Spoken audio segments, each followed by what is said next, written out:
दोस्तों नमस्कार, मैं शिव सिंह बघेल इंश्योरेंस एडवाइजर। एक राजा उसके प्रिय मित्र ने दूसरे मित्र को तोहफे में 2 बाज भेंट किए थे। दूसरा राजा भी दूसरे राज्य का राजा था। दोनों आपस में दोस्त थे।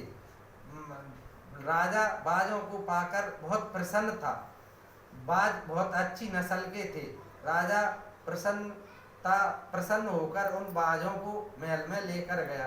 महल में राजा के महल में एक पक्षी प्रेमी ट्रेनर था। राजा ने उस पक्षी प्रेमी ट्रेनर को बुलाया और बाज उसे भेंट कर दिए और कहा, इन बाजों को अच्छी कलाबाजियाँ और खूब सारी नस्लें, खूब सारी कलाएं इनको सिखाओ। ट्रेनर ने बोला, ठीक है राजा जी। ट्रेनर उन बाजों को लेकर चला गया। ट्रेनर ने उन बाजों पर खूब काम किया। 6 महीने बाद ट्रेनर ने राजा को रिपोर्ट किया, एक बाज तो बहुत अच्छे से उड़ता है और मेरी सभी बातें मानता है, लेकिन दूसरा बाज उड़ता ही नहीं। राजा यह सुनकर आश्चर्य में हुआ।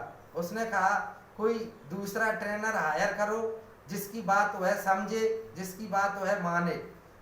ट्रेनर ने अपने राज्य के सभी पक्षी प्रेमी ट्रेनरों को बुलाया और वह बाज उन सभी के प्रयासों से उड़ाने की कोशिश की, लेकिन वह बाज नहीं उड़ा।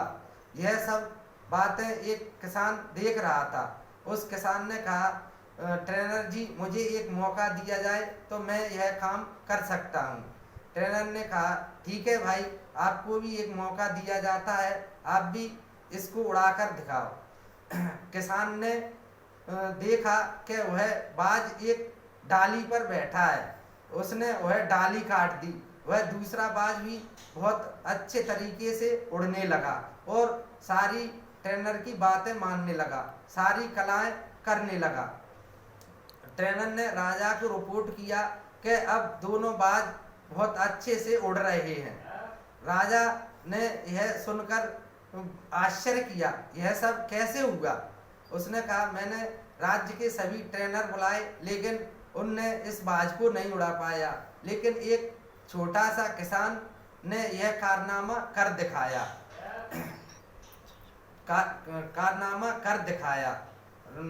राजा खुश हुआ और उस ट्रेनर को खूब सारा, उस किसान को खूब सारा तोहफा दिया और उसे विदा किया।